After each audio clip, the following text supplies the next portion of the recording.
임대차 3법 시행이 초읽기에 들어갔습니다. 당정은 다음 달 4일 예정된 국회 본회의에서 통과시키겠다는 계획인데요. 관련 내용 짚어보겠습니다.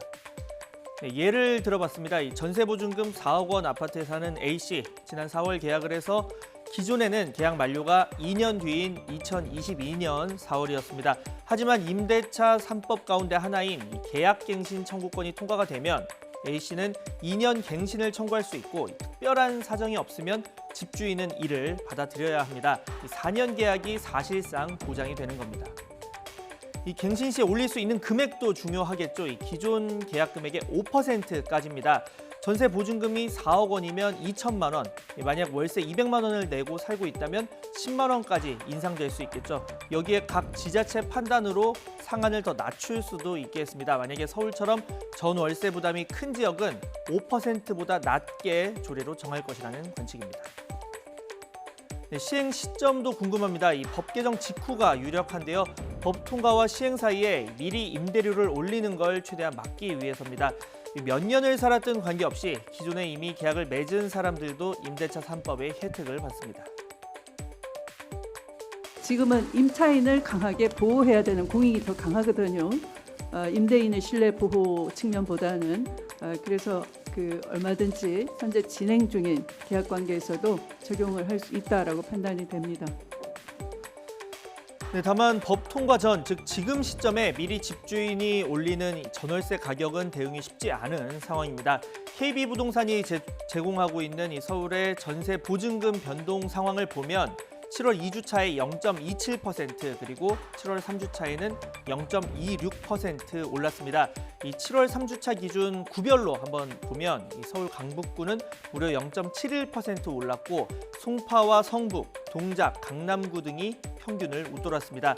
이 계약갱신을 막기 위한 집주인의 위장 전입 또는 이명 계약 등 불법 행위를 차단하면서 가급적 빨리 시행하는 게 최선이라는 분석입니다. 주요 도심의 아파트 전세 가격의 경우 최근에 수요는 늘고 있는 데 반해서 공급도 부족하고 또 임대차 3법 시행을 앞두고 가격이 들썩이는 모양새입니다. 최대한 정부로서는 임대차 3법을 빨리 통과시키고 빠르게 시행함으로써 사전에 가격을 올린다던가 이런 부작용을 최소화하려는 움직임을 보이고 있습니다. 물론 이 법안으로 전셋값, 임대료 폭등 가능성이 완전히 차단되는 건 아닙니다. 이 새로운 세입자를 구할 때 4년치 상승분을 한 번에 올릴 수도 있다는 건데요. 실제 지난 1991년에서 1997년까지 서울 지역 전셋값 통계를 보면 한 해는 상승률이 낮고 다음 해는 상대적으로 높은 현상이 반복이 됐습니다. 지난 1990년부터 이 최소 임대차 기간이 2년으로 늘면서 이 짝수해 전세 재계약 수요가 많이 발생했고 주인들이 계약을 갱신하거나 또는 새 세입자와 계약할 때 한 번에 금액을 올렸기 때문이라는 분석입니다. 물론 두 자릿수에 달했던 시행 전 상승률보다는 많이 안정이 됐지만요.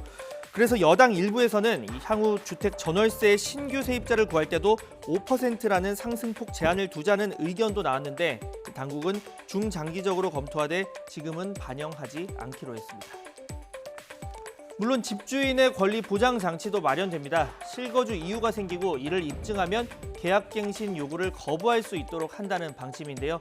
다만 거짓 사유로 이 세입자의 계약갱신 청구를 거부하면 세입자가 쉽게 손해배상을 받을 수 있게 배상액을 법으로 정하는 제도도 도입될 전망입니다.